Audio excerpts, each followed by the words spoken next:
elements in scenes which may not.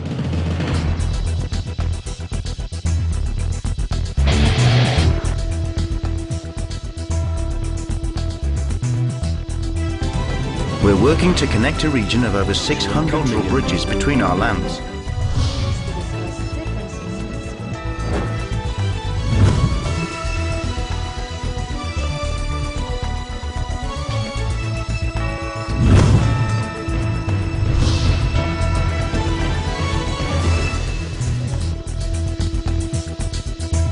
Hello and welcome to ASEAN in Focus. I'm Nea Mangawang, delivering to you the latest news in and around the ASEAN region. Here's around today's headlines. The Philippine National Police reactivates a multi-agency coordinating center for ASEAN meetings in Davao. The Philippines will export more agricultural products to Russia as the two countries have agreed to increase the volume of bilateral trade. And the Philippines and Russia discussed the possibility of adopting a roadmap on tourism cooperation.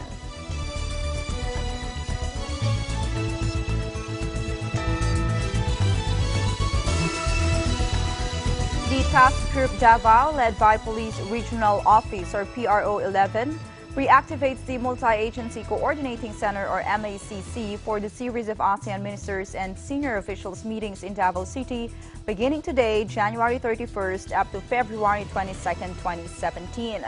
These events are reflected in the Philippine chairmanship of ASEAN 2017 National Calendar of Meetings and Events. MACC resumes on January 30 to monitor the safety, security, and welfare not only of the delegates, visitors, and guests, but most importantly, the Davaoenos. The TG Davao Secretariat already conducted headcount and briefing to the personnel of PRO 11 who are deployed starting Monday to their respective areas of responsibility. Almost 1,500 security personnel, including members of the Armed Forces of the Philippines, other government agencies, Explosive Ordnance Division, K-9 units, and road discipline teams will be employed to maintain peace and order. Meanwhile, security forces for the Boracay hosting of the ASEAN Summit meetings will be on full alert status starting February 8. This is according to Senior Police Officer 1 Nida Gregas, Aklan Provincial Police Office or APO Chief Public Information Officer. She said at least 4,000 security forces will be deployed during the summit meetings. She said the National Organizing Committee already visited Boracay to conduct an ocular inspection of all the venues there. For the preparation, Gregas said they have followed the template used during the island's hosting of the Asia-Pacific Economic Cooperation or APEC Summit in May 2015. Boracay is expected to host the ASEAN Ministerial Meeting and the ASEAN Committee on Migrant Workers meeting, which will start February 11. On the occasion of the 25th anniversary of country's relationship with 10-nation ASEAN grouping, Prime Minister Narendra Modi has strongly pitched for regional comprehensive economic partnership, saying it will further strengthen cooperation and economic integration in the region. Modi, in his congratulatory message to Philippine President and Chair of the ASEAN for 2017, Rodrigo Roa Duterte, also said India's Act East policy is a reflection of the importance it attaches to it. In his message, President Duterte noted that ASEAN-India relations have contributed to the maintenance of peace, stability, and prosperity in the region, and that ASEAN looked forward to further invigorating trade and investment relations with India. Duterte also expressed special appreciation for India's commitment of a $1 billion line of credit for connectivity with ASEAN, as well as for undertaking initiatives for narrowing the development gap within ASEAN. In the name of humanity and God. Malaysia will step up trade with ASEAN countries and Asian countries with the official withdrawal of the U.S. from the Trans-Pacific Partnership on January 23. International Trade and Industry Minister Datuk Seri Mustafa Mohammed said ASEAN member states would be the main focus of Malaysia's trade, followed by Northeast Asian countries like China, South Korea, Japan, and India, which were also important. U.S. President Donald Trump started his first day in office on January 23 by signing an executive order to pull out of the trade deal, reaffirming his administration's protectionist policy. The TPP, which was signed by Malaysia and 11 other countries, including the U.S., on February 4, 2016, could not be implemented without the participation of the U.S., which made up 60% of the TPP's combined gross domestic product, or GDP. Besides Malaysia and the U.S., the other TPP signatories were Australia, Brunei, Chile, Canada, New Zealand, Japan, Singapore, Mexico, Peru, and Vietnam. The Philippines is poised to export more agricultural products to Russia as the two countries have agreed to increase the volume of bilateral trade. During a recent meeting with delegates of the Russia-Philippine Joint Commission on Trade and Economic Cooperation, the Department of Agriculture implored the possibility of bringing the local okra, avocado, and calamansi to the Russian markets. Russia is also looking at importing Philippine bananas, mangoes, and pineapple bits and seeks to increase the volume of carrageenan and seaweeds being imported to the country.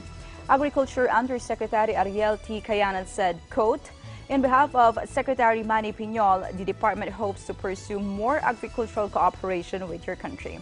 Alexander Tispolsky, co-chair of the Joint Commission, said Russian companies were keen on exporting grains such as wheat and barley, among others, to the Philippines. Russia is one of the biggest grain exporters, shipping over 40 million tons of grains every year to different countries. I'll be back with more news. Stay tuned.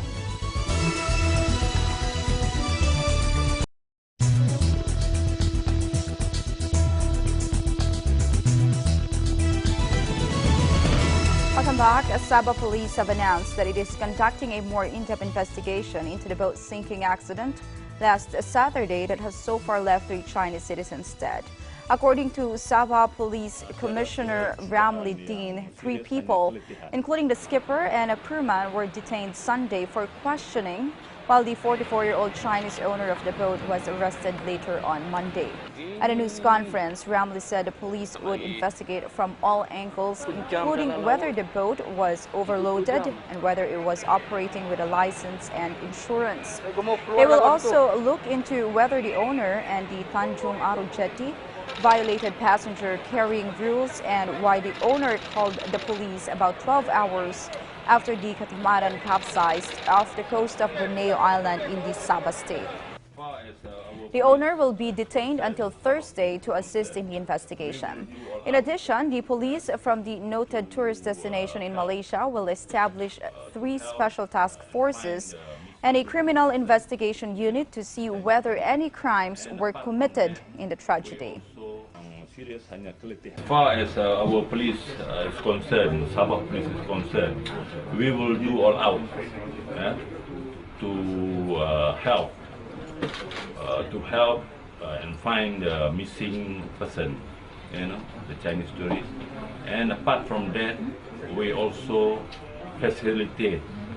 That's why we have a liaison officer to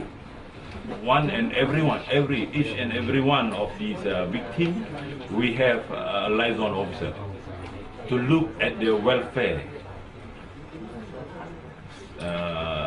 when they are in hospital. Meanwhile, survivors shared limited food and water and mutually encouraged for survival when they were trapped at sea, according to a Chinese survivor from the shipwreck.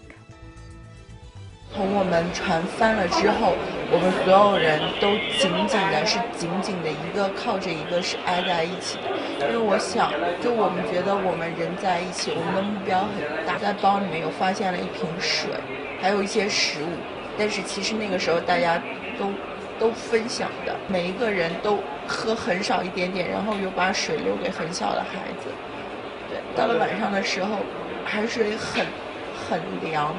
然后我们所有人都很抖，但是其实那个时候我们是紧紧的团在一起，没有一个人说放手或者放开身边的人。 Yang also said her mother gave her fate of survival because she had to protect mother from being drowned. 因为我妈妈水性不好，我一直拖着她。如果我死掉了，我妈妈肯定活下来。就如果我妈妈没有活下来，那我就完蛋了。对不起我爸，就是我一定要把我妈妈带回去。After the ship went missing, the Chinese Consulate General in Kota Kinabalu launched an emergency response plan when the accident happened. Forces of Malaysia and Brunei also joined the search for the missing ship. Yang was found and saved by an Indonesian fishing ship and remained under treatment in hospital. 看见大家能够就回来哈，觉得哎呀天好不容易啊，所以我觉得也是对国家的一个非常信任和依赖的一种，所以我觉得这个我自己很感动。 So far, according to local police, in the shipwreck, 20 Chinese passengers have been saved, 3 died, and 4 other Chinese passengers and 1 sailor remain missing. The number of Chinese passengers on board has been confirmed as 27 instead of the former 28, and the search for them is still underway.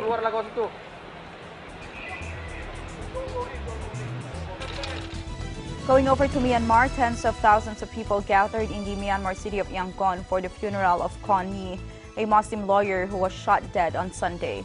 An estimated 100,000 mourners, including family members, lawyers, National League for Democracy activists, and members of Yangon's diplomatic corps, attended Connie's funeral, beginning at a Muslim cemetery in northern Yangon.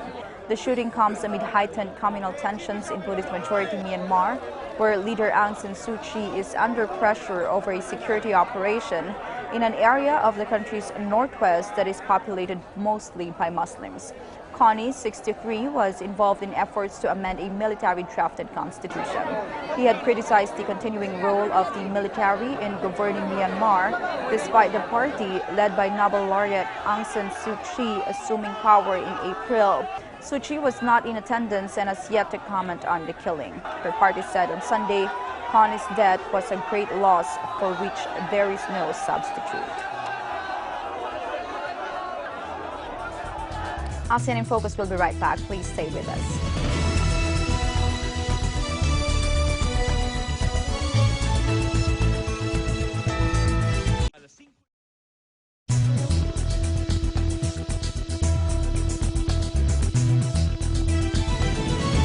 Welcome back. The Philippines and Russia have discussed the possibility of adopting a roadmap on tourism cooperation that would identify specific areas and actions to implement the Agreement on Tourism Cooperation, which was signed on March 14, 2006. The Department of Foreign Affairs said on Monday that Philippine Ambassador to the Russian Federation, Carlos Sureta, has met with the head of the Russian Federal Agency for Tourism, or Rostourism, Oleg Petrovich Safonov, recently as part of ongoing efforts to bring more Russian tourists to the Philippines. Valery Korovkin, director for the International Department of Rostourism, joined Safonov, while the new economic officer for the Philippine Embassy in Moscow, Third Secretary and Vice Consul Catherine Alpay, and Embassy Interpreter Mr. Dmitry Kotsko accompanied Ambassador Sureta.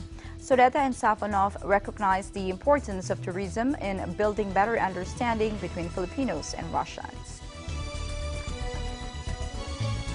Meanwhile, the newly crowned Miss Universe Iris Mitana celebrated her victory on Monday after winning the Miss Universe pageant in Manila. In her first press conference as Miss Universe 2016, Mitana said she is very proud to be able to bring back the crown back to France. Oui, merci beaucoup. Je suis très fière de pouvoir amener cette couronne en France. C'est vrai que j'ai encore du mal à comprendre et à me rendre compte que je suis Miss Univers. Mais j'ai vraiment hâte de retourner en France pour vous la montrer de plus près, cette couronne. Et pour vous remercier tous parce que vous avez été d'un soutien sans faille depuis le début de cette aventure. Et je suis vraiment très fière aujourd'hui de représenter la France et l'univers. Mitana, who is pursuing a degree in dental surgery, won the 65th edition of the annual competition, hosted for the third time by the Philippines. She is the second French woman to win the title in the pageant's history and the first champion from Europe in more than a decade. To the world, thank you very much. I really love this crown. Thank you. And I really want to be a good Miss Universe. And I really want to meet you all, and thank you. I love you so much.